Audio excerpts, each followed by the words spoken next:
Mughlai gravy premix वापरून मी दम आलू करत आहे। हे मोगलाई ग्रेव्ही प्रेमिक्स आहे 30 ग्राम।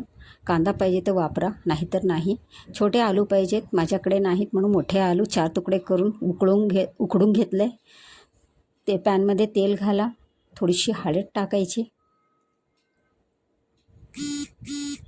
थोडंसं तिखट टाकायचं आणि उकडलेले आलू घालून थोडंसं फ्राय करायचं।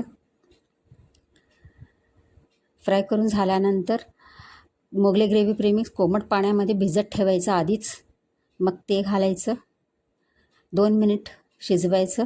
ह्याच्यामध्ये मिल्क पावडर नसतं म्हणून थोडं मी 2 चमचा दही टाकले।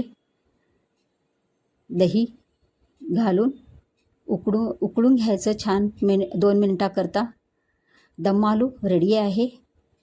ह्याला सेपरेट ग्रेव्ही करायची गरज नाही, ग्रेव्हीच्या ठिकाणी आपण दम आलू प्रीमिक्स घातलेला आहे। Dum aloo Mughlai gravy premix is ready. खाऊन पहा, खूप छान आहे।